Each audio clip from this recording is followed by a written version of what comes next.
শুভ সন্ধ্যা। Share বাজারের মূল খবর ডেইলি মার্কেট আপডেটে আপনাদের স্বাগতম। ডিএসইএক্স আজ প্রায় স্থিতিশীল থেকেছে। সূচকটি সামান্য 6.37 পয়েন্ট বা 0.12% বেড়ে 5,475 পয়েন্টে অবস্থান করেছে। বাজারের লেনদেনের পরিমাণ দাঁড়িয়েছে 706 কোটি টাকা, যা আগের কার্যদিবসের তুলনায় 3.58% কম। ব্যাংকিং খাতের ইসলামী ব্যাংক ও ব্র্যাক ব্যাংক, শিল্প খাতের ওয়ালটন হাইটেক ও বাংলাদেশ শিপিং কর্পোরেশন এবং টেক্সটাইল খাতে প্যারামাউন্ট টেক্সটাইল আজ বাজারকে ঊর্ধ্বমুখী করতে প্রধান ভূমিকা রাখে।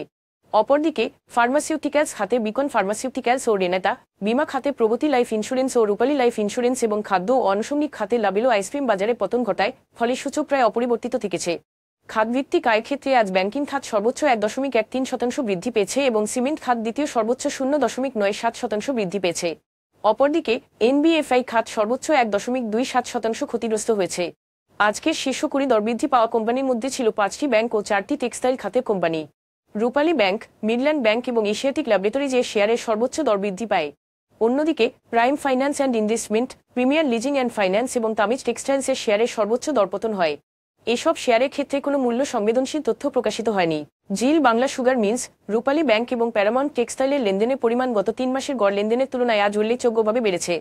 তবে এই অস্বাভাবিক লেনদেন বৃদ্ধির পেছনে কোনো যৌক্তিক কারণ জানা যায়নি। আজকের শীর্ষ দুটি সংবাদ বাংলাদেশ ব্যাংকের তথ্য অনুযায়ী দেশের বৈদেশিক মুদ্রার রিজার্ভ বেড়ে দাঁড়িয়েছে 30.59 বিলিয়ন মার্কিন ডলার, যা আইএমএফ এর বিপিএন 6 মানদণ্ডে 25.75 বিলিয়ন ডলার।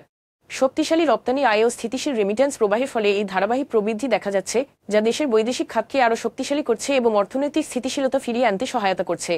ওয়াশিংটন বাংলাদেশকে আশ্বস্ত করেছে যে যুক্তরাষ্ট্র থেকে আমদানি বাড়িয়ে বাণিজ্য ঘাটতি কমানো গেলে ওয়াশিংটনের আরোপিত 20% শুল্ক হারও কমে আসবে। ঢাকায় সফররত মার্কিন প্রতিনিধি দলের সঙ্গে বৈঠক শেষে বাণিজ্য উপদেষ্টা এসকে বশির উদ্দিন এই তথ্য জানান। তবে দেশটির সঙ্গে এখনও কোনো চুক্তি হয়নি। তিনি উল্লেখ করেন, পাল্টা শুল্ক অন্তত 15% নামিয়ে আনার প্রচেষ্টা চলছে। তিনি আরও বলেন, বাণিজ্য ঘাটতি সন্তোষজনক পর্যায়ে রয়েছে, যা ভবিষ্যতের সম্পর্ককে আরও ভারসাম্যপূর্ণ করে তুলবে ও উভয়ের অর্থনৈতিক সক্ষমতার অগ্রগতি হবে। আজ এ পর্যন্তই। আগামীকাল আবার আসবো শেয়ার বাজারের নানা আপডেট নিয়ে। ধন্যবাদ।